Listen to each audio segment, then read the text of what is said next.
महादेव ने नागिन के ऊपर अपने चरण क्यों रखे? इस रहस्यमयी कथा को अंत तक जरूर सुनिए। माता पार्वती और महादेव कैलाश पर्वत पर साथ बैठे हुए थे। तभी महादेव बोले, देवी, पृथ्वी पर असंख्य भक्त मेरी आराधना करते हैं।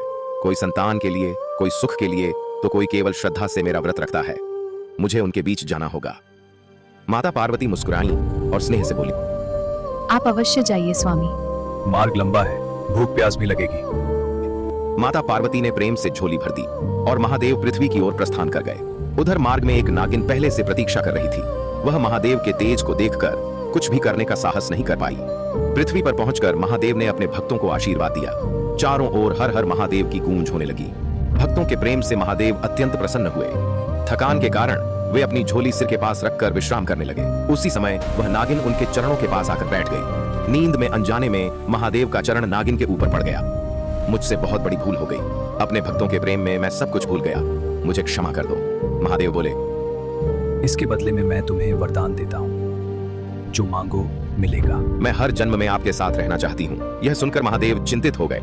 यह सरल नहीं है मेरी प्रिया पार्वती, तुम्हें देखकर क्रोधित हो जाएंगी। नागिन बोली, स्वामी, आपने वचन दिया है, अब मैं आपसे अलग नहीं हो सकती।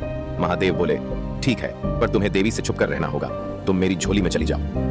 नागिन झोली में चली गई और महादेव कैलाश लौट आए। घर पहुंचकर माता पार्वती ने झोली एक ओर रख दी और महादेव से बातें करने लगी।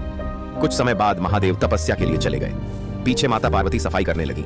जैसे ही उन्होंने झोली को हिलाया, उसमें से एक सांप बाहर गिर पड़ा। सांप को देखकर माता पार्वती क्रोधित हो गई। उन्होंने झाड़ू से उसे पकड़ लिया।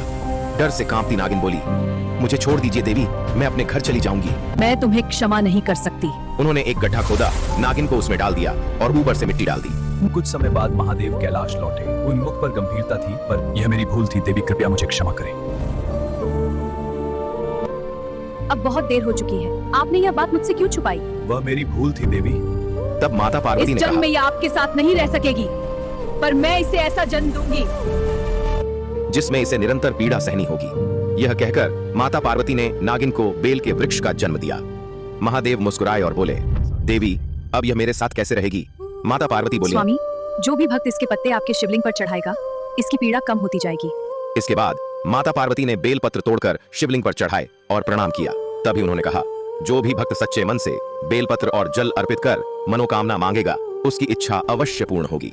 इसलिए बेलपत्र केवल पत्ता नहीं, यह करुणा, पश्चाताप और शिव भक्ति